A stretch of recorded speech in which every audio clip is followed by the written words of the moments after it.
As someone who frequents parties, don't fact check that, I've always have wondered, while having fun and hanging out with friends in an altered state, what would happen if something horrendous were to go down? What if, say, a giant monster threw a Statue of Liberty head at us? Or, alarmingly, you went to a penthouse party, not knowing anyone, and then you sort of just walk out to see the party has moved, for some reason, far away from the main living space, and there's a 50-year-old dude in a business suit railing powdered material off the table, only to look up at you. It's actually a true story. I just noped out of there, didn't stick around to find out what was going on with that. Or even, what if an infection outbreak began, resulting in a fight for your survival? Well, if you ever wondered about option 3, then you've come to the right place. Stay away from option 2, that's my advice. In the movie, The Night Eats the World, a man goes to his ex-girlfriend's house, or a chateau because we're in Paris.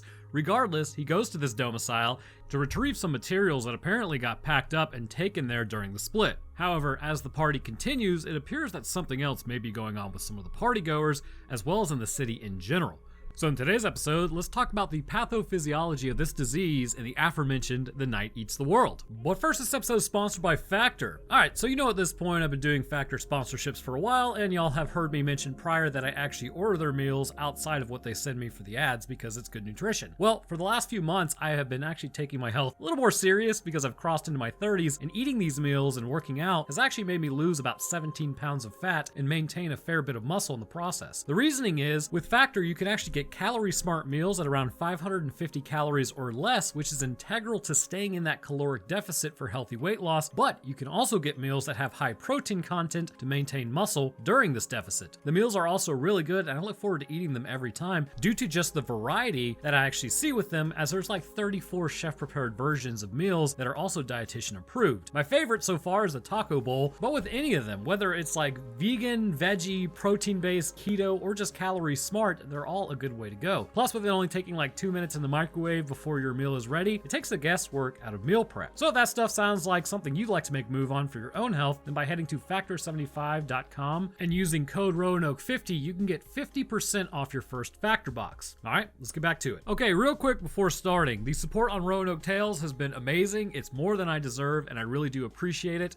I changed over the horror videos or the real horror videos into a podcast format too, so you can listen on Spotify or Libsyn or basically any major podcast provider stuff.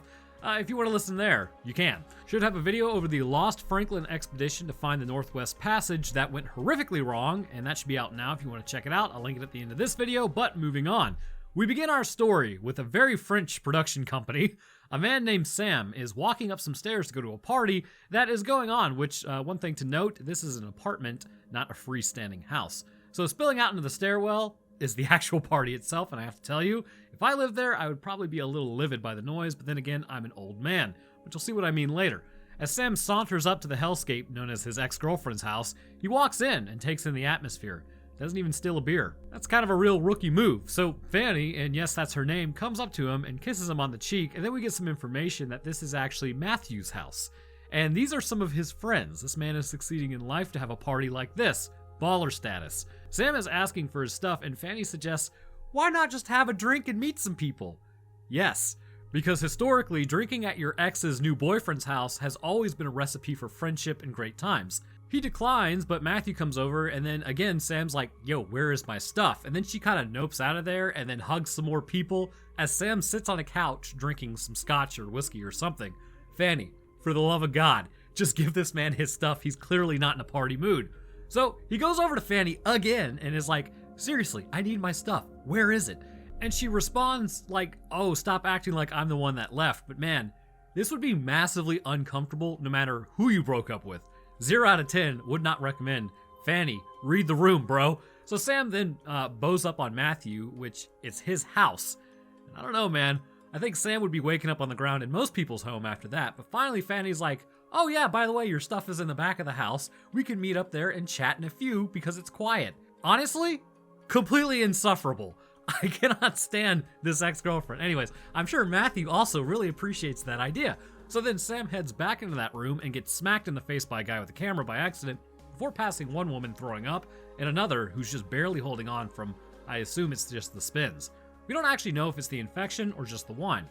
Also, the door is shaking suspiciously hard in that room over there with yelling. I mean, clearly, We are led to believe it's one thing, but it definitely could be a zombie. I don't know. So as Sam then begins looking through boxes, he ends up finding his tapes before bleeding all over them. Having been smacked in the nose from earlier, he then turns around, and it's clear someone tried to enter the room, but then just turned around and noped out of there. I'm not really sure why.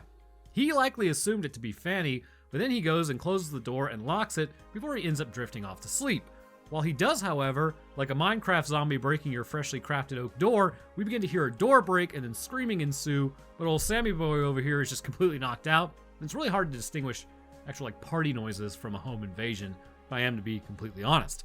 Awakening, bright-eyed and bushy-tailed the next morning, Fanny never came back to check on him. Heading to the door, he then grabs his tapes and decides to leave, but as he walks out, the party may have gotten a little out of hand last night. And there's no need to worry, YouTube mods, that's just wine on the walls because we're in France and it was a great party, and there's not any need to look into that any further past that. The furniture was also just danced on and that's why it's turned over, and now they're all going out for brunch. Sam then grabs an ashtray in case anyone wants to smoke a cigarette. See, he's being helpful. And as he goes towards the door, oh lord, Fanny wants to talk about her relationship. He closes the door on her and then they just start beating on the door, but you'll come to find out the construction of this building is actually pretty good. As the banging noise stops, he goes outside to see people are running around and then being attacked in their apartments.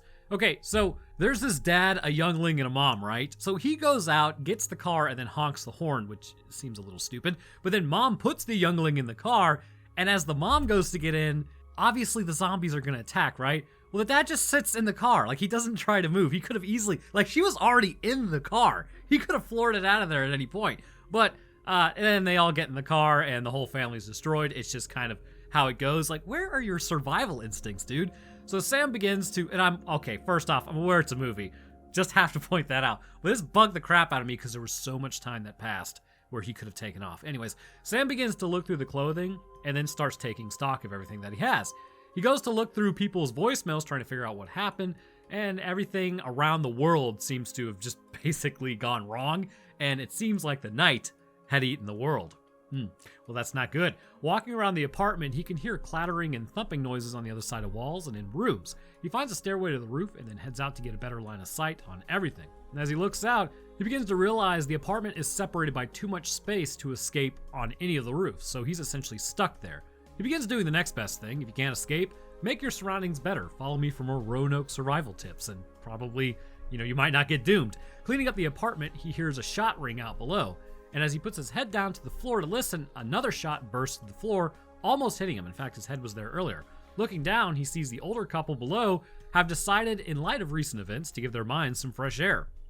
I can't show you any of this, but again, either the apartment is built awesomely for these two not to have just completely lost their minds with the parties upstairs, or Matthew is a massive loser. I'm probably going to go with option 2.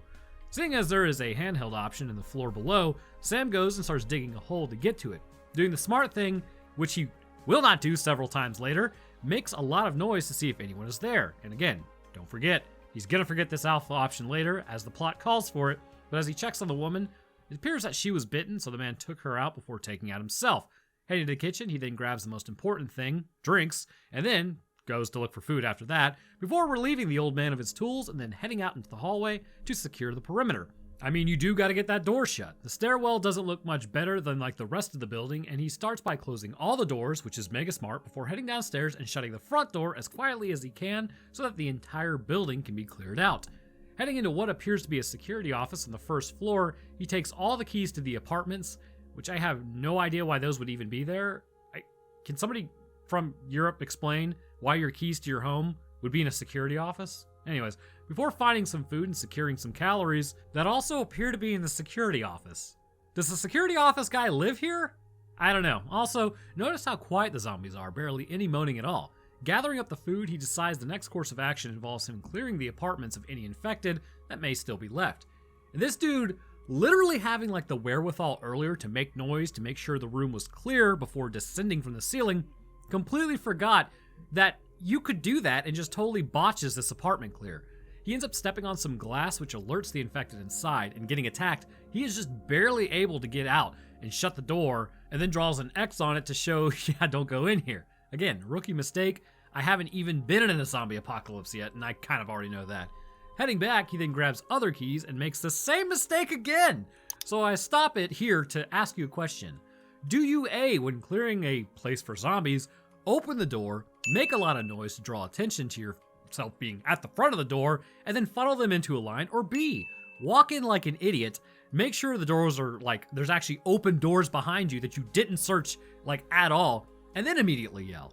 If you chose B, well, then I really don't think there's much hope for you. Sorry, bro. However, good news, you can be the main character in a zombie movie, so that's pretty cool. Like, it just bugs me, man. Like, don't do it that way. You're doing it wrong. Anyways, he continues to raid the kitchens and apartments for supplies, as well as get entertainment and search for anything that he can. Here we see another example of lack of self-preservation. Tons of infected, right, in the building with you. Open the front door, he puts a headset on, and then listens to music unaware of his surroundings. Guy literally put all of his perk points into luck, I am telling you that. As he heads back outside, the elevator door opens and he traps an infected in there. He further closes the door to keep him in there, as you never know, it might be the only person that you get to talk to. Sam then goes and listens to his old tapes, which is him. I don't really understand why he's listening to those. Honestly, when I record these things, I never listen to them again because I don't want to hear myself talk. The next day, he begins surveying the landscape. All bad. He then proceeds to actually do another smart thing, which this dude is like all over the place. He actually measures out his food to get a relative timeline of how long he has by making a day counter in the window. He continues to look around and he finds that one apartment owner has books, and that was actually Alfred, the zombie he trapped. And then the stupid ideas start flowing like water once more. Heading to the punk rock room, he starts playing drums, which, surprise, surprise, attracts literally all the infected in a several block radius. But again, luckily, they can't climb. That night, as Sam looks out, it becomes apparent that nobody else is on the roof, and really, there's nobody else around him, which begins to make him realize the scope of his isolation. So now we jump ahead forward, probably judging by the window, it seems like it represents days, so it's been about 6 weeks and 4 days since he got last stranded there, or at least made the counter. He's still measuring out his food precisely, but it appears the isolation is getting to him somewhat. To stay entertained, he ends up using paintballs on the infected. Violation of zombie rights? Possibly. Fun? Definitely. At this point, the idiosyncrasies begin to start coming out as he begins using anything that he can to make some music. But as he walks around, he begins to realize, oh yeah, the people downstairs. It's been quite a few weeks and the smell is becoming an issue. Heading downstairs, so there are like two ways of looking at this. Really, one being humanity and one being survival. Sometimes these things are not compatible with one another in situations that could result in your end. Wrapping up the woman in a sheet, he goes to throw her off the balcony, which would solve the issue of the smell, but stops because he hasn't lost all of his humanity yet. So instead, he wraps both the husband and wife in a sleeping bag, closes them, and builds somewhat of like an effigy for them, and then closes the door and leaves the window open and tapes off the door. While this does work, again, you have to ask yourself, is the potential infection or the attraction of bugs and rodents worth the humanity at this moment? Like, no, I'm literally asking you, what would you do? Callous, but I'm pretty sure I would just try to yeet them as far as possible because infection is no joke. Taking a shower later, I'm surprised they're still running water, but that doesn't mean that there's like still electricity, right? Because it's been dark. So unless that's a cold shower, which is totally possible, but then again, what is like powering the pumps to move the water in the first place? Anyways, he begins hearing groaning noises and rumbling, and well, there goes the water. That night as he sleeps, he begins hearing thudding noises and wakes up, and the infected have entered the building. And then they break in and eat him. And that's it. Well, thanks for watching. Well, I guess except that was basically a dream sequence, so then Sam continues to work on his cardio, which is pretty smart, as you never know when you're gonna have to like hoof it out of there at a high rate of speed. And as he does, he passes his captive zombie friend and then shakes hands with them. Sure, man, that's a pretty good idea, I suppose. It appears at this point several more weeks have passed, and he has set up every container on the roof to capture water for him. He sits down, has a cigar with his zombified friend, and this is where Sam is starting to lose it a little, but what's more interesting is the responses. Despite being infected, the doctor in the elevator appears to be somewhat listening and almost responding with certain movements. Sam talks about how his family is gone. It's very likely, but it's also not confirmed, like he doesn't know 100%. The next day, as he looks out and is spotting infected, he sees a cat, and this is the part where you're no longer going to be rooting for Sam. As he goes outside to try to get the cat right, well, it's a cat, and it gets spooked and it runs off, so Sam does a smart thing and uses his handheld to open the door, like hold it open, right? Dude, going outside, he attempts to find the cat and sneak past the infected, but he gets caught like super fast. Being forced into a car, one scratches his leg before Sam is able to get out of the other side of the car and then get inside. The cat is like now near an infected, and then he just like takes the cat out, like, bro, I'm officially abandoning Team Sam. I'm now Team Infected. All my bros hate Sam. Seeing the scratch on his leg, he cleans it up, but he doesn't know if this will actually result in his infection or not, so he runs over to the handheld just in case and then falls asleep on it, almost taking out his dome in the process. Nice job. Hanging out with his plants, he begins to hear something on the roof, along with some chattering noise. He calls out, but assumes it to just be his paranoia, which is totally possible. He then sees someone in the next apartment for a split second, or at least he sees movement. Heading to the roof, he doesn't see anything else, so he heads back inside. It appears as though he is in fact having an immune response to the scratches, but more likely because whatever was under that dude's nails that actually scratched him was probably some nasty gunk. He gets into the bath that he made, before then he hears something moving just outside of the room. As he sits looking at his food stores, it seems he's contemplating on leaving as he sees in his mind's eye that he's outside. Again, Prometheus is probably losing it at this point, although the human mind typically does that. Given enough time alone, most will either talk to themselves or in terms of pure isolation, hallucinations have been noted as taking place, but it's pretty rare. But as he looks out, well, where are all the infected? See, this part to me was sort of odd, as he's up on the balcony looking out, drinking something.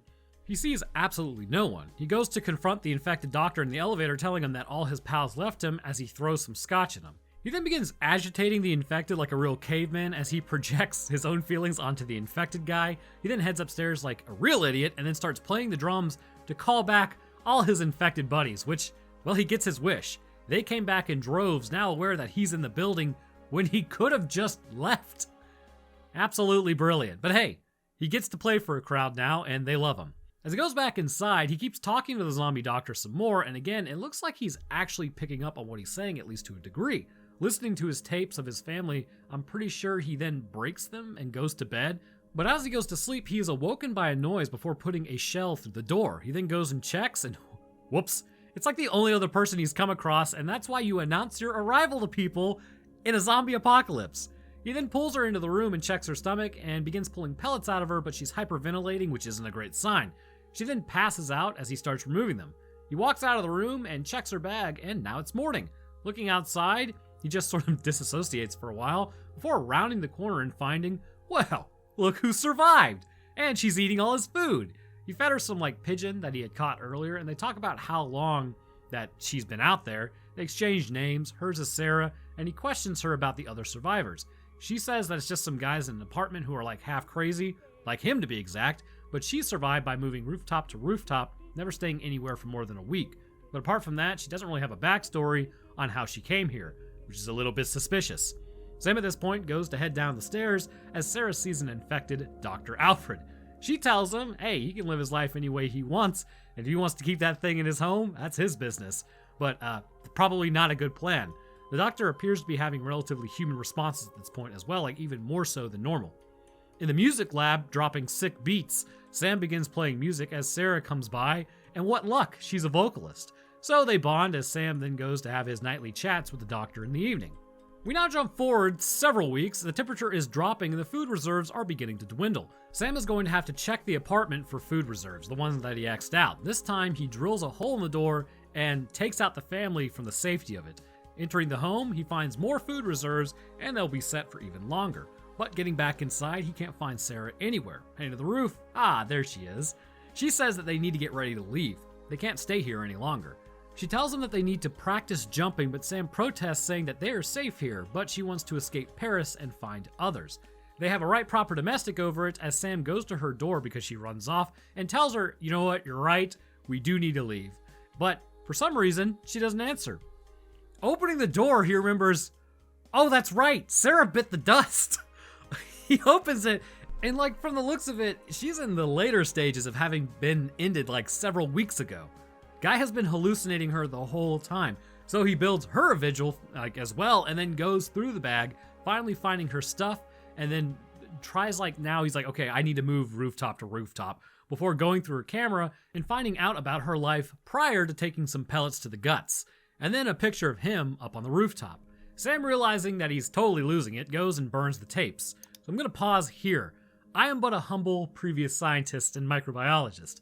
I can just feel that there are allegories in this movie, like Sarah representing his need to escape, and the infected doctor being his only companion or something, all culminating in this idea that he's trapped as much as the doctor and this is like representing him being already infected or something. But allegories and themes escape me, as it's not really my strong suit. So here's a question I'm actually like asking you. What are these things representing?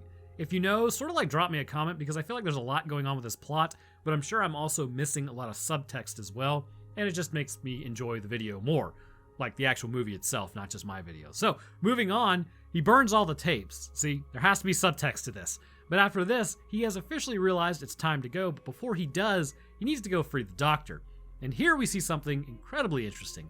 Releasing the doctor, it comes up in the elevator, and then Sam goes to open his door to his home. He shambles in, but does not attack Sam, which is very interesting. But after that encounter, the fire alarm then starts going off, just as Sarah said earlier. Well, Nicole and Dead Space version of Sarah anyways. The infected break through the door and give chase. Sam leaves behind the force multiplier and is forced into the elevator, becoming the trapped one. Except he is still like maintaining his mental faculties, so he just kind of begins to climb out towards the next floor up.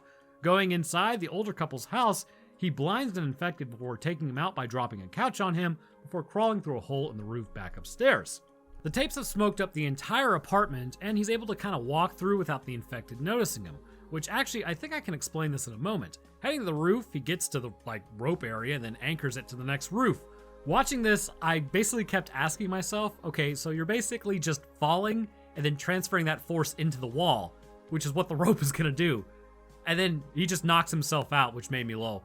Anyways, coming to, the infected that was next to him didn't break the glass, which was incredibly lucky. Again, all perk points into luck. He crawls his way up to the roof as he made it across the street and towards the closer buildings. Looking back at the apartment, he is now free as he hears chiming in the distance at a church, so I assume he plans to head there next. So 2 things. First, it kind of seems like Sam is like already a goner by the end of the movie. I just don't feel like he's alive. Second, look, I get this outbreak hit all at once, but it couldn't have hit the whole planet at exactly the same time. Like, where are the flyovers? Where's the military? I mean, sure, I suppose food could have been the culprit, like in The Last of Us, but I severely doubt all infrastructure would be brought down that quickly just because, like, there are no survivors, like, anywhere except for, like, Sarah and, like, the occasional person. But even then, that's unreliable because Sarah didn't actually tell him that. It was Sam's own brain. So I still feel like there's probably some functionality in some, like, rural military installation with a form of government. It just seems like people would not have been on their own that long. The only counter to this is Paris is completely quarantined, and maybe flying over is deemed restricted, which is also possible. So, first things we need to establish is Sam was absolutely losing it the whole time. Then again, can you really blame him? Invariably, I will get a comment to the contrary on this, but humans are social creatures. Whether you want to be an edgelord or not and think that, oh, I can exist without the light of the sun or the warm touch of a woman or whatever, I don't know, whatever you're into, it doesn't really matter. The point is that if you didn't have things to like fill your time, like internet, TV, video games, which are all inherently stand-ins for social interaction to some degree, as far as your brain is concerned, people tend to go off a little bit of the reservation at that point. Being the social animals that we are, we look for bonds if we are alone, and it helps to sort of stabilize our views of reality typically, and without it, our brain can actually start making things up. For a lot of people, this results in paranoia, believe it or not. I've actually told this story before, but I am a reasonably social person myself. I ended up staying in my dorm for most of Thanksgiving break, which was like 2 weeks, I believe.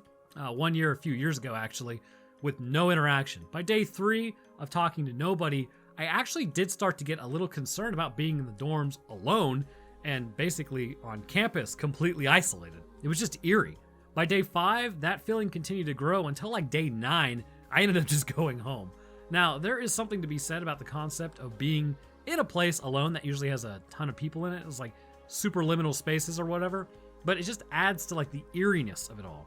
But I remember the other part was I just wanted somebody to talk to. I concluded that experiment after about a week because I just straight up did not like it anymore, but it did yield some interesting, like, I guess you could call it data, or basically a thought process in my head of like, okay, I can go about 9 days without talking to people before I start to get a little too paranoid. And then I'll just start talking to like a volleyball or something. So, now what would you do if you were stuck in an apartment building with no stand-in for socialization for several weeks to months? It'd probably feel like you should start talking to the infected as well, no doubt. And it could also be possible that your own brain would start making things up to fill that social void like Sam did, but I also believe in doing so we witness something pretty profound that we do see, but this hints at possibly the internal physiological processes taking place and what may or may not have been spared within the infected. Because the first thing I want you to realize is, regardless of what people think, we are, again, highly social animals. We need socialization. It is not just simply a want. It's why things like solitary confinement work so well, because it's a different feeling altogether when you are deprived of talking to others. So why is this? If you didn't know or just thought, get good, scrub, I've never felt the interaction with humans and screw the warmth of human contact. Well, it's time to come out of the basement and see some sunlight, because lack of socialization has real impacts on the body, and this may translate over to the infected.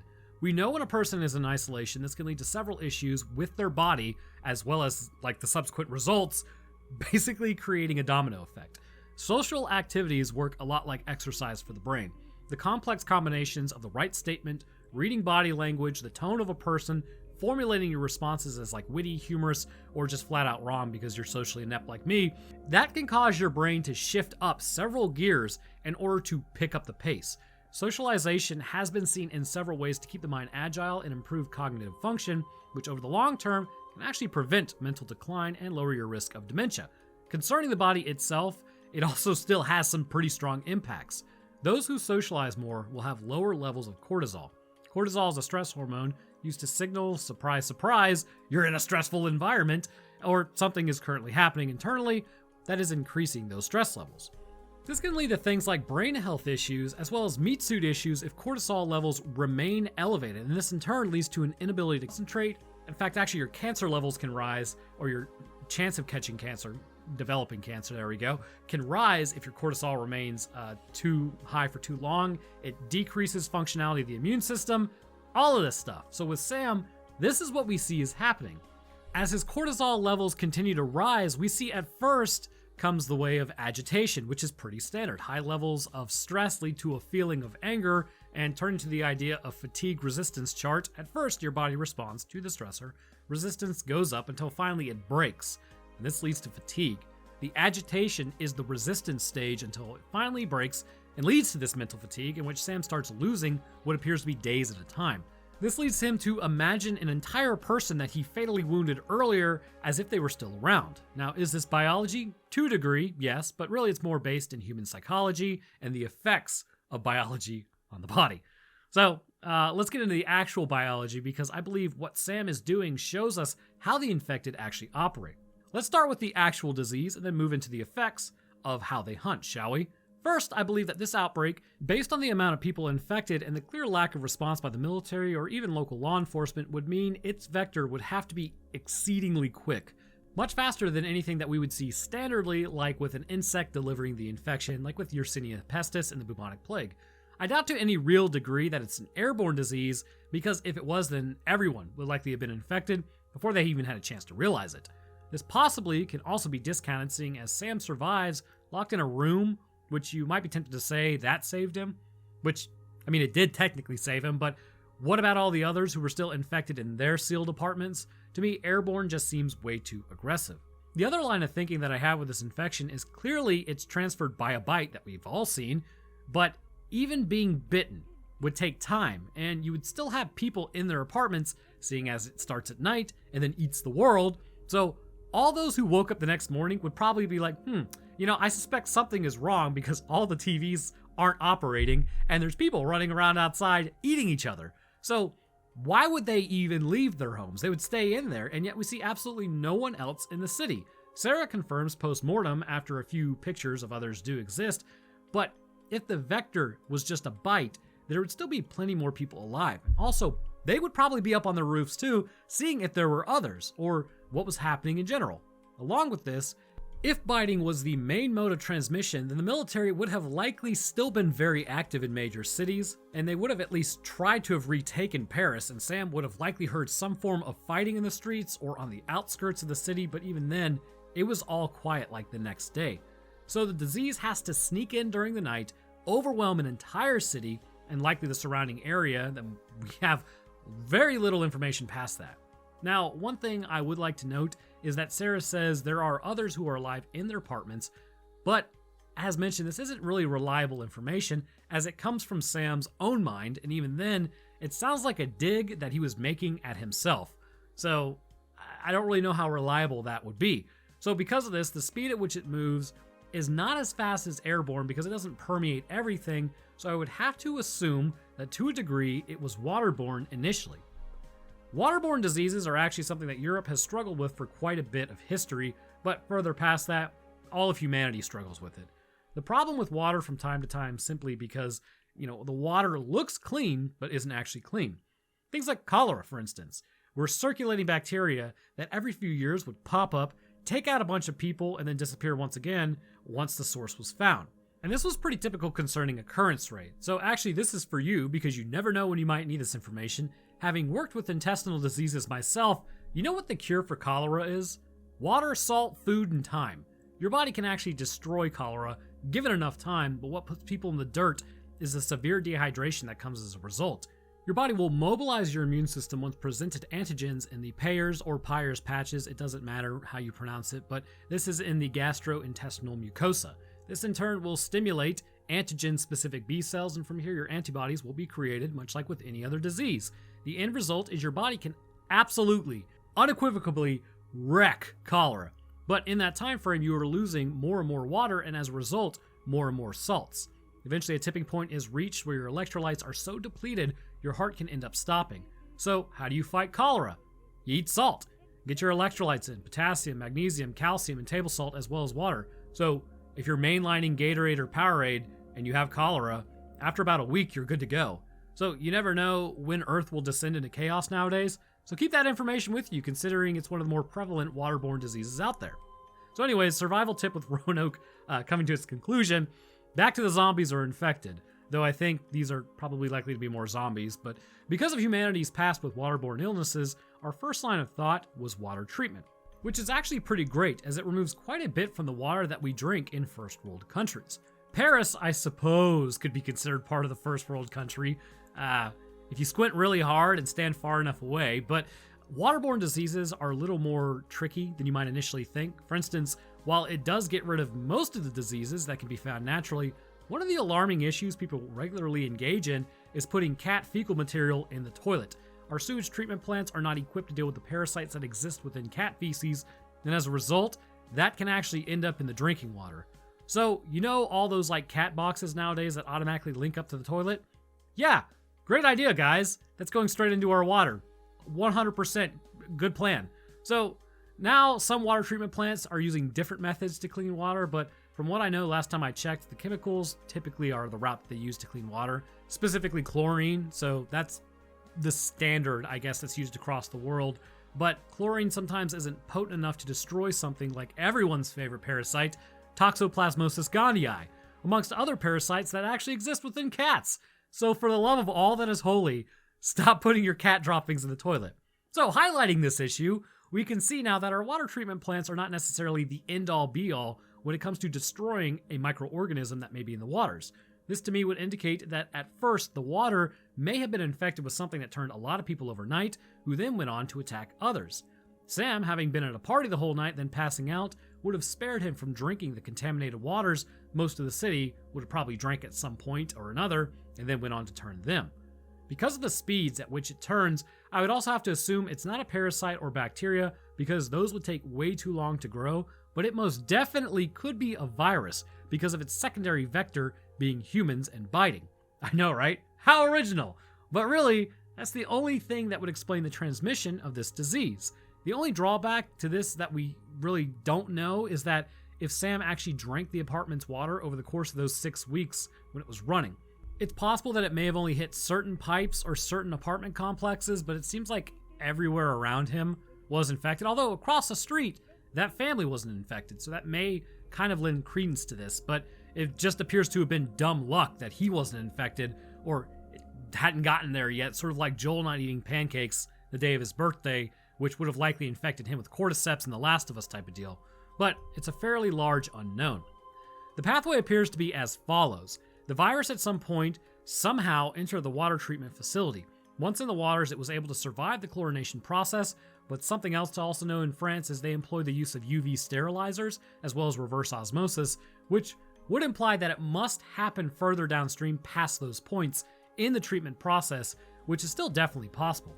Past this point, it would be distributed to the entire city and surrounding area. And again, it's difficult to tell just how far this has spread, but taking into consideration the complete lack of response by the government or military, I can only assume it's a countrywide event, or potentially even continent-wide, seeing as weeks go by and there is absolutely no planes in the sky or response to the outbreak even on day one. Seems highly improbable to me that the entire planet would be overwhelmed like this, unless the world just collectively decided not to help France. Which, I mean, look, I rag on France a lot, but they did help us back in the day in the Revolutionary War, so I'm pretty sure the US would at least do something, unless we were beset by the same problem. But then you would have to wonder what sort of virus could spread that fast, literally within a day, is not airborne, and then, like, I'm not saying it was aliens dropping this virus on the planet, but naturally occurring viruses cannot physically spread that quickly. And speaking of not naturally occurring, let's take a look at the symptoms as to what happens if you appear to survive long enough with the infection from a human, as it appears like some semblance of humanity can be restored given enough time, which tells us something about the brain. Once bitten, or when drinking water, the incubation period has not been seen from what we can tell based on the movie, but given the fact the outbreak does appear to happen in a single night and humanity is overwhelmed, this would make me think that this is an incredibly fast-acting virus concerning incubation. For this virus to properly work once entering the body by drinking water, it would likely infect the salivary glands and epithelial tissue in the mouth, where it would continue to build up. This allows for a single bite to give a person an infectious dose of this virus. Does this imply there is a non-infectious dose of this virus? It does! A lot of people seem to think that even one virus has the ability to cause an infection, but it really doesn't. An infectious dose is actually required to get a foothold in the body and actually propagate effectively. Even HIV needs a certain amount of the human immunodeficiency virus to actually cause the HIV infection. Anyhow, as the virus enters the body, it appears to do several things. The first thing it does is cause massive brain damage. It appears the cerebrum is heavily impacted by this virus, which would lead me to think that once it enters the body, it would move into the bloodstream and then head up to the brain by basically phasing through the blood-brain barrier because viruses are small enough. It would appear the virus then would have like an affinity for neurons, which may be its preferred cell of reproduction for one reason or another. And we actually know what else does this. It's everyone's favorite virus, rabies. Rabies prefers neurons as well, and though rabies is much slower than this virus, so I actually don't think it's the same virus, it does, however, appear to be in the Rhabdoviridae family. Anyhow, as the virus enters the brain and appears to quickly infect neurons and rapidly reproduce within the brain, there does need to be a delineation made. There are two forms of brain tissue, well, nervous system tissue anyhow. There is gray matter, which is known for its processing ability, and white matter, which is known for communication. Based on what we've seen with the infected, I believe what we have here is the brain experiencing an infection in the white matter area. Because of the somewhat human activity exhibited by Alfred the longer he's around Sam, this would mean that the processing of information is still known to Alfred, and he's still able to react to stimulus around him, which will be important, and thus processing means it's still kind of going on. But communication in the brain seems to be largely subdued, and as a consequence, the brain reacts in a much more animalistic fashion, as only instinct is still able to move through. And this may explain the behavior in general of the infected, as they are aggressive and driven by their need to consume anything, which appears rooted in instinct rather than actual reality for several reasons that we'll get into momentarily. As the infection destroys the brain's communication, obviously it would not completely result in the apoptosis of neurons and white matter in the brain, but would severely limit how much the brain could communicate, which does have profound impacts to a level of traumatic brain injury. For reference, this is a much more mild version of, it's not really a TBI, but it does kind of highlight the importance of white matter. If you take something like autism, it has been found that the corpus callosum, which connects the two hemispheres of the brain and helps them communicate, will have an abundance of myelin in the beginning of the life, but then shed over time with communication waning, and this results in symptoms of autism that have been seen.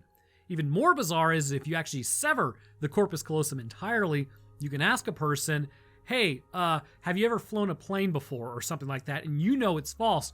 Part of the brain, or not part of the brain, but they will answer in the affirmative that they have, but then asked, "Are you sure you've flown a plane? How do you know?" the other hemisphere will make up a lie to explain why they said what they just said because it doesn't understand why they said it in the first place.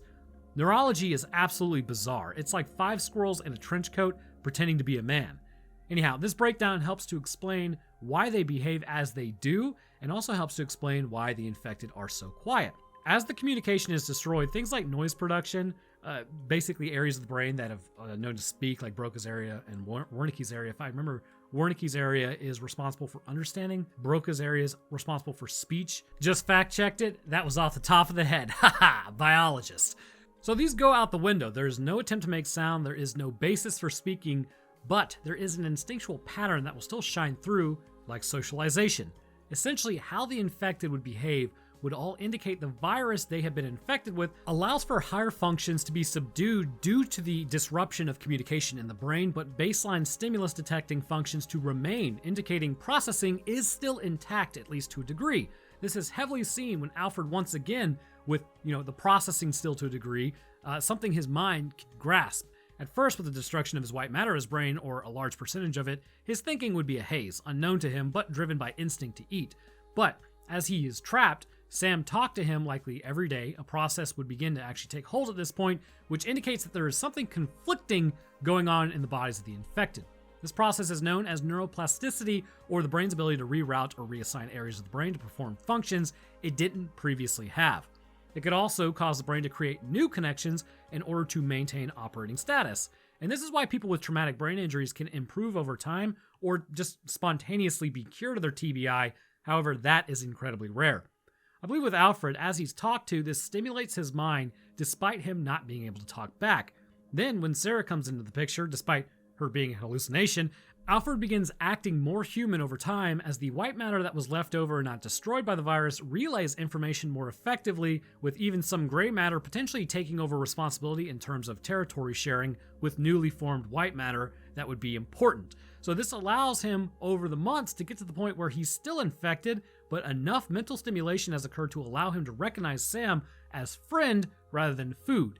However, there's another element to this, and it's more rooted in hunting and senses.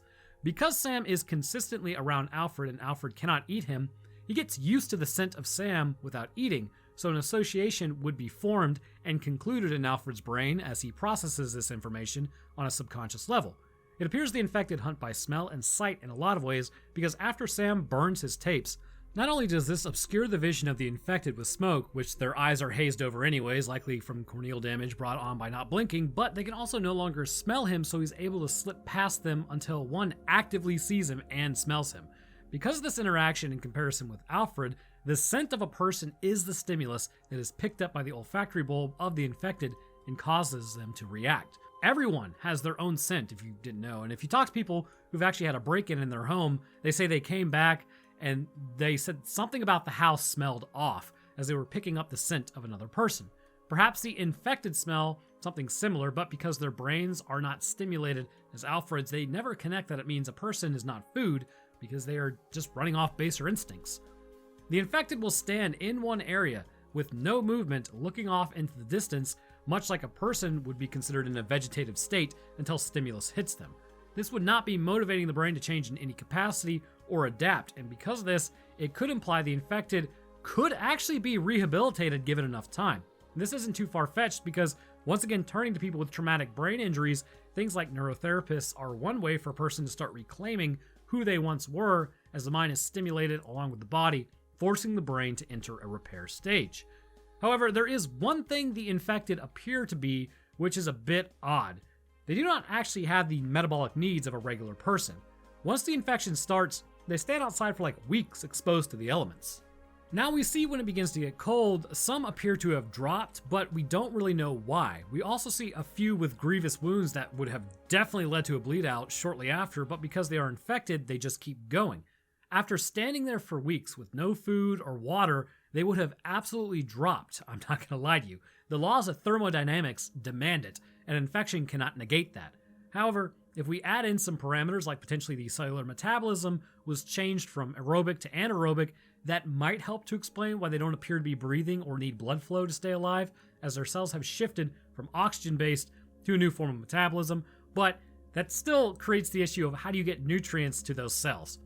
So it also does not explain how they're able to go without food or water for weeks and still maintain the relative size of their bodies, because they would have to be breaking themselves down to stay functionally viable. Now, it is possible they are eating people who have survived, but nobody is really seen besides Sam. It also does appear that they don't really breathe, as they do not produce any sound when they attack. In fact, I guess you could say they are dead silent. Ha! God. Anyways, I really am getting older. I am literally turning into my father. But they really are, like, not producing any sound, so that kind of says to me that the lungs aren't really operational, and they're just sort of like gnashing their teeth, which is an interesting choice for an infected. But I believe overall this virus appears to hail from the Rhabdoviridae family, but would have to be something completely different than just the standard forms of this family's viruses, given what it's able to do and how fast it's able to move through a population. There does appear to be a supernatural element to this disease in several ways, that altering the metabolism is a big thing, but the survival for extended periods of time despite no incoming nutrition, the rate at which the virus would replicate in the brain and destroy white matter, and finally the speed at which the virus would infect everyone in the city within one night and leave very few survivors to tell the tale. This is all pointing to a supernatural origin. But I'd like to add in, like every once in a while, how would you actually survive this? Well, first, because of the altered metabolism, unless you have a large food supply, there is no outweighting them long term if you continue to stick around the area. Everything that drives them is based on stimulus, which appears to be sight and smell. Because of sight, that's an easy one. Gather supplies and move at night. But smell is a little more tricky.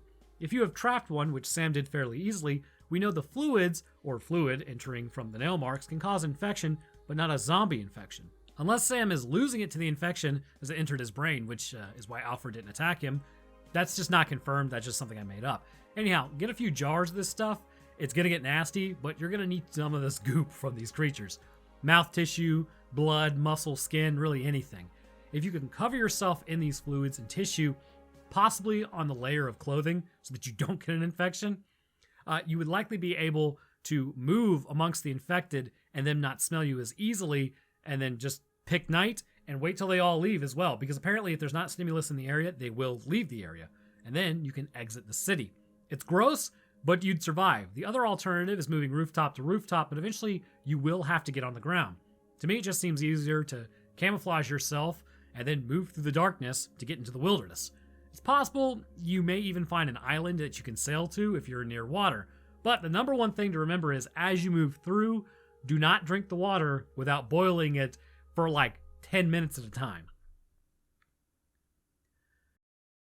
But anyhow, I want to thank you guys for watching. If you enjoyed, then leaving a like is always appreciated, and subscribing is a great way to stay up to date on what I post. I'll drop my Twitter, Discord, Patreon, and Roanoke Tales link in the description for all those interested. Speaking of patrons, I'd like to thank mine real quick. First, huge thank you to our astronaut, Wesley A. Weaver Jr. Thank you, dude, and thank you for your continued support.